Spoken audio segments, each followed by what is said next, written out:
19 मे ते 23 मे दरम्यान मुंबईतल्या वांद्रे पूर्व परिसरातल्या गरीबनगर झोपडपट्टीतील 400 अनधिकृत झोपड्यांवर बुलडोझर फिरला. या काळात स्थानिक आणि पोलिसांमध्ये संघर्षही झाला होता. 20 मेला प्रशासनाचे जेसीबी गरीबनगरच्या आतल्या भागात असलेल्या 3 मजली मशिदीजवळ पोहोचले. स्थानिकांनी मशीद पाडायला विरोध केला, पण अनधिकृत बांधकामात मशीद सुद्धा असल्यानं ती पाडण्यात आली. याच कारवाईच्या विरोधात बेहरामपाड्यातल्या तरुणांनी पोलिसांवर दगडफेक केली. पुढच्या काहीच वेळात पोलिसांनी हल्लेखोरांना ताब्यात घेऊन वातावरण शांत केलं. पण ही मशीद पाडल्याचं सगळ्यात जास्त दुःख गरीबनगरच्या स्थानिकांपेक्षा एका व्यक्तीला झालं. त्याने याचा बदला घेण्यासाठी थेट मुंबई आणि दिल्लीत दहशतवादी हल्ल्यांचं प्लॅनिंग केलं आणि 9 जणांना त्याची जबाबदारी दिली. पण त्याच 9 जणांना दिल्ली पोलिसांच्या स्पेशल सेलनं अटक केली आणि मोठ्या दहशतवादी कट उधळून लावण्यात आला. ज्या व्यक्तीनं गरीबनगरवरच्या कारवाईचा बदला म्हणून हा प्लॅन केला होता, ती व्यक्ती अंडरवर्ल्ड डॉन दाऊद इब्राहिमचा शार्प शूटर असल्याची माहिती देण्यात येते. अटक झालेल्या आरोपींकडे पाकिस्तानी बनावटीचे ग्रेनेड्स आणि बंदुका सापडल्या. सुरुवातीला यात पाकिस्तानचा दहशतवादी शहजाद भट्टीचा हात असल्याचं सांगण्यात आलं, पण अटक केलेल्या 9 जणांपैकी एक नेपाळी आरोपी समोर आला आणि त्यामुळे या प्रकरणात नाव आलं अंडरवर्ल्ड डॉन दाऊदच्या एका टॉपच्या शूटरचं. पण नेमका हा प्लॅन काय होता? दाऊदचा तो शूटर कोण आणि गरीबनगरचा बदला म्हणून होणारा हा हल्ला पोलिसांनी कसा उधळून लावला, जाणून घेऊया त्या व्हिडिओमधून. नमस्कार, मी शार्दूल आणि तुम्ही बघताय बोल भिडू. 13 मेला महाराष्ट्र एटीएसने राज्यभरातल्या 12 ठिकाणी छापे टाकून 53 जणांना चौकशीसाठी ताब्यात घेतलं होतं. चौकशीत समोर आलं की हे 53 जण एकाच माणसाच्या कॉन्टॅक्टमध्ये होते. तो म्हणजे पाकिस्तानी गँगस्टर शहजाद भट्टी. हा शहजाद भट्टी भारतातल्या गरीब तरुणांना इंस्टाग्रामच्या माध्यमातून टार्गेट करतो. एक प्रकारे त्यांना स्लीपर सेल म्हणून ट्रेन करतो. त्यांना पाकिस्तानी बनावटीचे ग्रेनेड्स, बंदुका आणि हत्यारं पुरवून महत्त्वाच्या ठिकाणी दहशतवादी हल्ले करायला लावतो.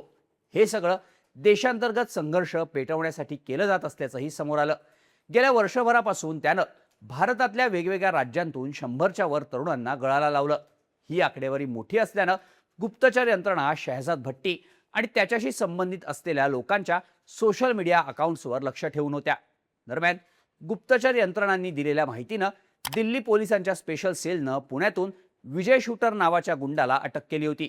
त्याच्या चौकशीतून साहेबगंजच्या नितीश पासवान नावाच्या गुंडाला अटक करण्यात आली.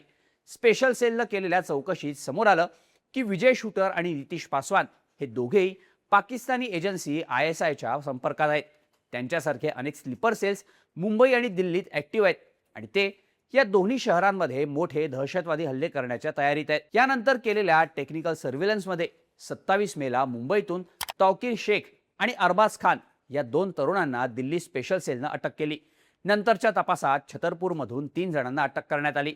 या व्यतिरिक्त दिल्लीमध्ये एक 66 वर्षीय नेपाळी व्यक्ती आंग कामी लामा यालाही ताब्यात घेण्यात आलं. या आरोपींजवळ पाकिस्तानी बनावटीची 2 ब्लॉक पिस्तुलं आणि 4 हँड ग्रेनेड्स होते. हे आरोपी दिल्लीच्या महत्त्वाच्या ठिकाणी ग्रेनेड अटॅक आणि सुरक्षा क्षेत्रात महत्त्वाच्या पदांवर असलेल्या लोकांवर हल्ला करणार होते, अशी माहिती समोर आली. पण या सगळ्यात एक धक्कादायक गोष्ट उजेडात आली. दिल्ली स्पेशल सेलनं घेतलेल्या पत्रकार परिषदेत सांगितलं की हे सगळे आरोपी कराचीत राहणाऱ्या मुन्ना झिंगाडाच्या थेट कॉन्टॅक्टमध्ये होते. तोच त्यांना हल्ल्यासाठी ऑर्डर्स द्यायचा. शहजाद भट्टीनं इंस्टाग्रामवरून पोरं रिक्रूट केली की त्यांना पुढच्या ऑर्डर्स देण्याचं सगळं काम मुसाफा, यावर खान आणि मुन्ना हेच ऑपरेट करायचे, ज्यात लोकेशन देणं, हत्यारं पुरवणं, पैसा पुरवणं अशा कामांचा समावेश होता. पण यात पाकिस्तानी हँडलर म्हणून समोर आलेला मुन्ना झिंगाडा आहे कोण? तर कधी काळी मुंबईतल्या जोगेश्वरीवर 1 हँड होल्ड ठेवणारा अंडरवर्ल्डचा gangster. Munna Jhingada underworld don Dawood Ibrahim आणि छोटा शकीलच्या काळजातला शार्प शूटर. मुंबई आणि मुंबईच्या बाहेर त्याच्या नावावर हत्या, हत्येचा प्रयत्न, खंडणी, गँगवॉर असे 70 पेक्षा जास्त गुन्हे दाखल आहेत. मुंबईच्या इस्माईल युसुफ कॉलेजमध्ये शिकत असताना स्थानिक गुंड असलेल्या वजीरसोबत मुन्नाचा वाद झाला. या भांडणात मुन्नानं वजीरचा गेम केला, ज्या मॅटरमध्ये त्याला आर्थर रोड जेलमध्ये टाकण्यात आलं आणि तिथेच त्याची ओळख झाली दाऊदच्या गँगसोबत. मुंबई भागात अनेक खून पडल्यानंतर छोटा शकीलनं मुन्नाला छोटा राजनला संपवण्याची जबाबदारी दिली होती. मुन्ना राजनच्या एक साथीदाराला संपवत होता. त्याच्या भीतीनं राजन बँकॉकला जाऊन लपला होता. दरम्यान 2000 साली त्यानं बँकॉकमध्ये असलेल्या छोटा राजनच्या घरात घुसून त्याच्यावर हल्ला केला होता. या हल्ल्यात छोटा राजन खिडकीतून पळून गेल्यानं तो वाचला, पण त्याचा राईट हँड रोहित वर्मा त्यात मारला गेला. नंतर बँकॉक पोलिसांनी मुन्नाला अटक केली. 17 वर्ष तुरुंगात काढल्यानंतर थायलंड पोलिसांनी त्याला पाकिस्तानच्या ताब्यात दिलं होतं. भारतानं मुन्नावर कारवाई करण्यासाठी त्याला आपल्याकडे आणण्याचा पूर्ण प्रयत्न केला होता.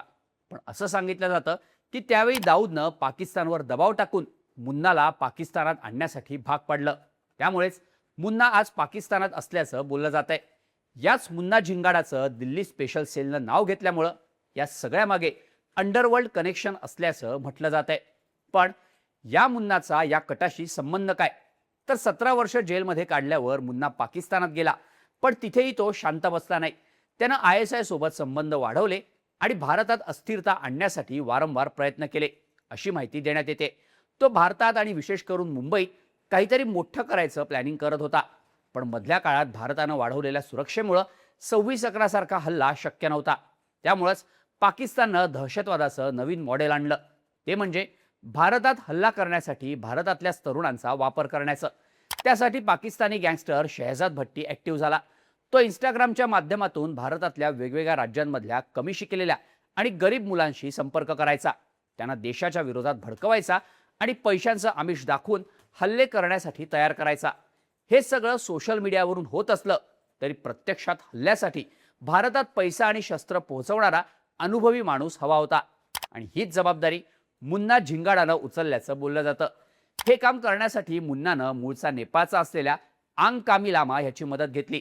हा लामा अंमली पदार्थांची तस्करी करताना सापडल्यानं बँकॉक पोलिसांनी त्याला तुरुंगात टाकलं होतं.